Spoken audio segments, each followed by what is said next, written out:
Bonjour Marie-Josée, Bonjour, ça va bien? ça va très bien, toi? Oui. On s'était parlé, nous, en mars pour le 200e, qui portait sur l'art populaire. Ça avait bien été? Les gens ont bien répondu? Oui, tout à fait. En fait, on est vraiment choyés, là. Les gens sont vraiment près du magazine Gaspésie, puis on a toujours une belle réponse, là, tant au niveau des lecteurs que de la collaboration au texte, là. On est des privilégiés. Puis là, ben, vous avez fait une nouvelle demande de collaboration, mais pour le 204e. Et il va porter sur quoi? Ça va être quoi les thèmes?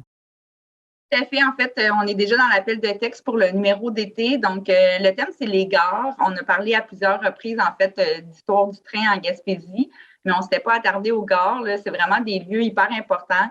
Il faut se rappeler qu'à une époque, là, il n'y avait pas plein de transports de disponibles. Donc, les gens quittaient par les gares, arrivaient. Il y avait toutes sortes d'histoires, l'architecture de ces bâtiments. Puis, il y en a qui ont disparu, il y en a qui ont été déménagés. Donc, c'est vraiment des lieux extrêmement riches.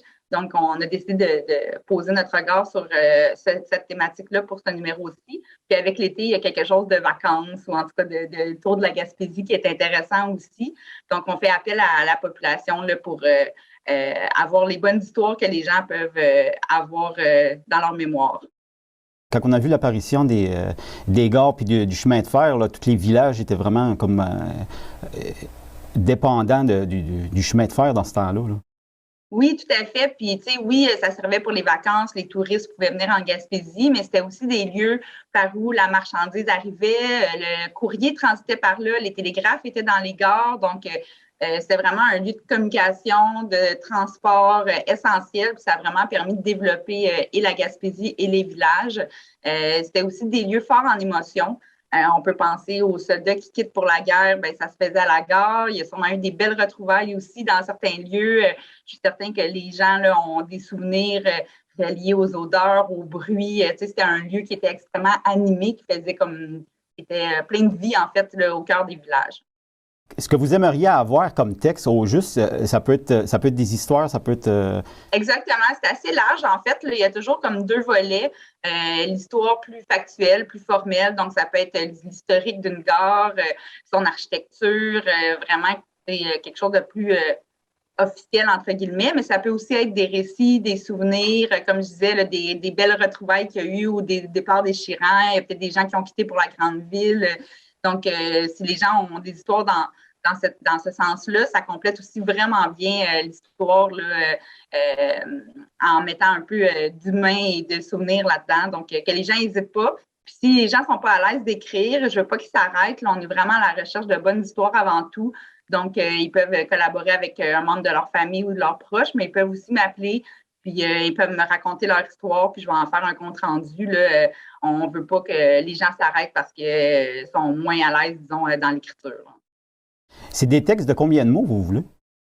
C'est assez variable. Ça peut être des petites histoires comme des articles de fond. Pour donner un ordre de grandeur, c'est de 600 à 1250 mots environ. La première étape, c'est vraiment de me contacter pour me parler du sujet, là, pour éviter d'avoir des doublons ou d'avoir plusieurs textes sur la même gare. Puis après, les gens ont jusqu'au 1er avril là, pour rendre leur texte ou moi pour le rédiger puis qu'ils l'approuvent après. Si jamais les gens ont des photos aussi ou des documents, des objets reliés aux gares, ça nous intéresse également, même s'il n'y a pas d'histoire qui vient avec ça. Si vous avez une petite trouvaille chez vous, n'hésitez pas à me contacter. Là, ça nous fait toujours plaisir de voir ça puis de les publier le cas échéant. Là. Fait que là, le numéro, il va sortir quand? Il va sortir à la fin juin. Donc, avec les textes en avril, le temps de préparer tout ça, de réviser, de mettre ça en page, d'imprimer, ça peut avoir l'air long parfois, mais ça déboule assez vite. Donc, ça va être là tout juste pour le début de l'été. Là, c'est sûr que la plupart des gens, ils vous connaissent, mais s'il y en a qui ne vous connaissent pas, mais qui aimeraient se procurer les magazines, vous pouvez les procurer où? En fait, le dernier numéro est disponible dans divers points de vente, là, un peu partout en Gaspésie. Si les gens veulent la liste complète, ils peuvent aller sur notre site internet à magasinegaspésie.ca. Sinon, ils peuvent aussi le commander directement en ligne ou s'abonner. C'est un peu plus économique, puis on reçoit chaque publication directement à la maison. Donc, c'est vraiment une belle façon de découvrir ou redécouvrir là, différents pans de l'histoire de la Gaspésie. Je trouve le sujet super intéressant. J'ai déjà hâte que le numéro sorte pour pouvoir lire les histoires que les gens vont vous avoir envoyées. Mais vous n'êtes pas le seul parce qu'on a déjà reçu plusieurs bonnes histoires, donc ça a l'air de vraiment susciter l'intérêt, puis ça nous fait toujours plaisir. On a hâte aussi d'y travailler de façon plus détaillée.